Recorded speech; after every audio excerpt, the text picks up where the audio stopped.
Apple, unbelievable company. So well run, so much cash, not going out of business. I hope they're buying back a gazillion shares during this. Apple is an amazing investment, frankly. They may have to reinvent some of their supply chain, moving it to the US as we like sort of do this nationalization trend that I think could unfold as a result of this and just happen over a couple years. So maybe that could be a structural decline in profit in the near term, but I think Apple in the long run, one of the most fascinating and low-key, nobody's saying about this about Apple. What did Tim Cook say they want to be known for in 10 years? A health company.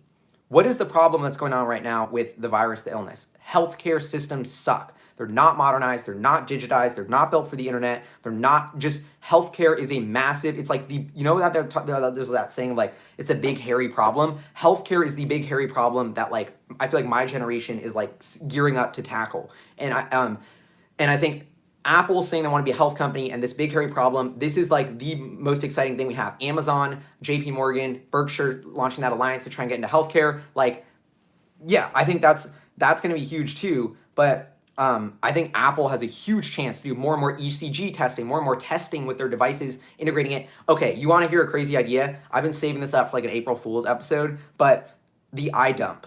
I think Apple, if they designed a smart, hear me out. If they designed a smart toilet that analyzed your stool with and gave you all this health data, there's already a bunch of health tests they can do with that, analyzing your stool. Are you too dehydrated?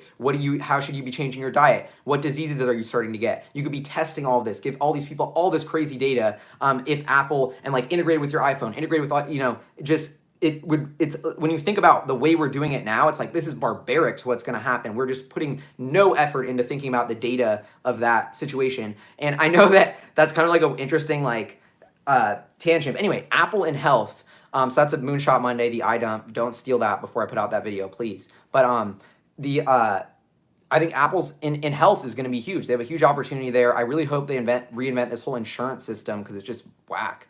And more testing from devices.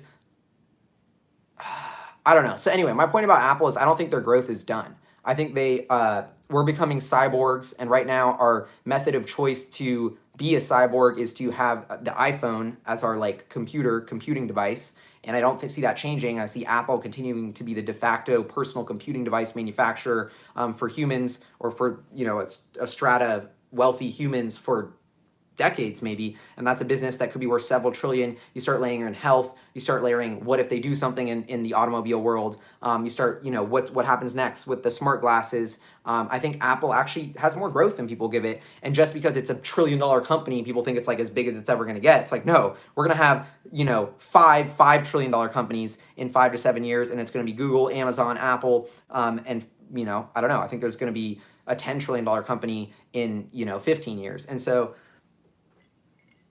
Apple could still 10-bagger. That's all I'm saying, especially if they buy back an absurd amount of stock right now. Although it's going to take a while. And they can't get disrupted. They don't have Steve Jobs. That's like breaking my #1 rule. It's like the owner, operator, founder isn't there. Tim Cook's done a dope job, though.